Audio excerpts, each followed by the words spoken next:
In this video, we are going to be solving absolute value equations. Let's take a look at number one.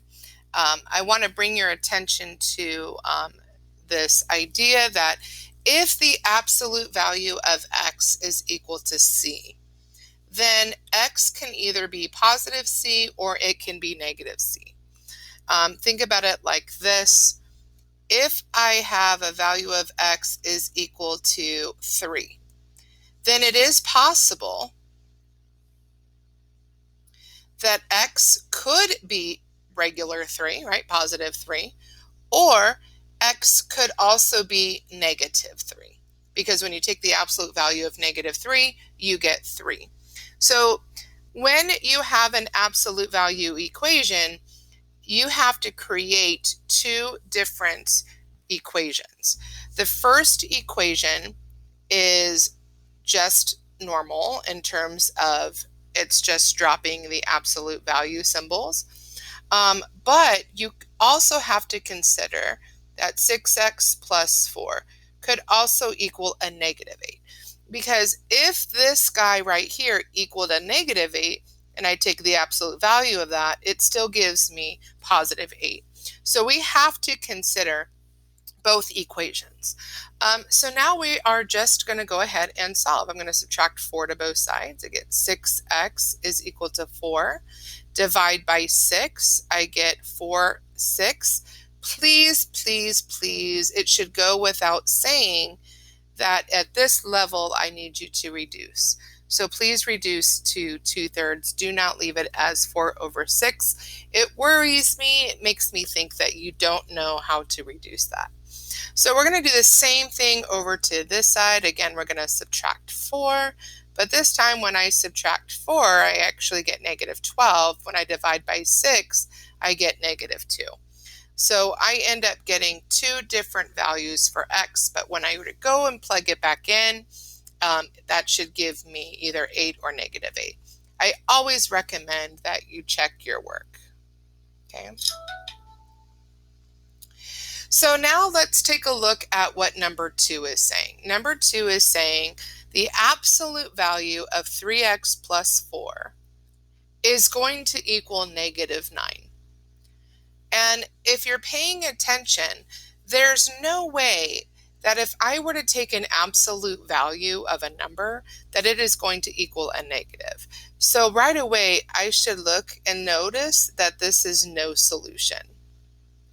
But a lot of you, in my experience, are not going to kind of pay attention to that.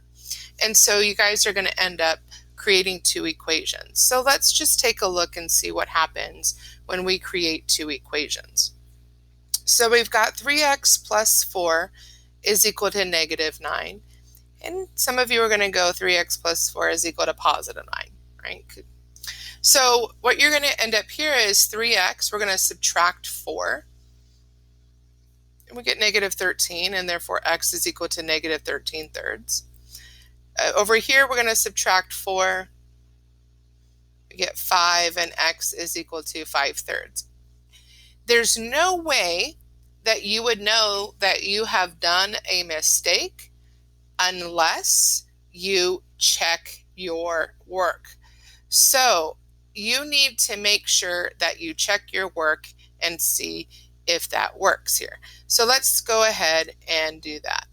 3 times negative 13/3 plus 4. Does that equal negative 9? And so from here, let's go ahead. We're going to reduce those 3's. We get the absolute value of negative 13 plus 4. Does that equal negative 9? So we get negative 9. The absolute value of negative 9, we get 9. 9 does not equal negative 9. So this is not an answer. Now let me go ahead and check the next one. So if I were to plug in 3 times 5/3 plus 4, does that equal negative 9? We know that it's not, but let's just see what happens. I get 5 plus 4. Does that equal negative 9? I get the absolute value of 9 equal to negative 9. So 9 does not equal -9, and so that one is also incorrect. So you see, you either need to pay attention to know that there's no solution, or you need to check your work. I just recommend also checking your work anytime you get an answer for X. That way you can double check to make sure that you're right and see if you made a minor error. All right, so now let's take a look at this one. So this is almost the same, but there's a lot of stuff going on. And so your takeaway on this is that you need to be able to isolate your absolute value symbols. Okay, so you need to be able to isolate those absolute value symbols, just like we did with the radicals. So in this case, I am going to add 4, and I get 2 times 3x minus 5 is equal to 10. Never, never, never, never, never distribute into the absolute value symbol. You always want to be able to divide. Do not distribute into it. So we are going to divide by 2, divide by 2. We have the absolute value of 3x minus 5 is equal to 5.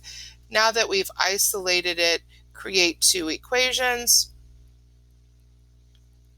So now I've got 3x minus 5 is equal to 5, or I also have 3x minus 5 is equal to -5. So just solving from here, I get 3x is equal to 10, and x is equal to 10/3. Or I get 3x is equal to 0, and therefore x is equal to 0. So let's go ahead and check. Let's plug in 10/3. So I've got 2 times 3 times 10/3 minus 5 minus 4. Does that equal 6? So I've got 2 times 3's cancel. I get 10 minus 5 minus 4. You can see that the 10 minus 5 is 5.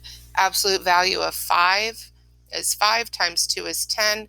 10 minus 4 does equal 6. So I know that this is a correct answer. Now let's go ahead and plug in 0.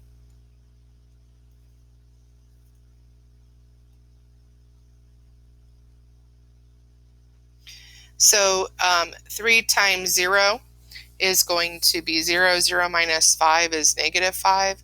So the absolute value of -5 is 5 times 2 is 10. Minus 4 does in fact equal 6. So both of those are valid.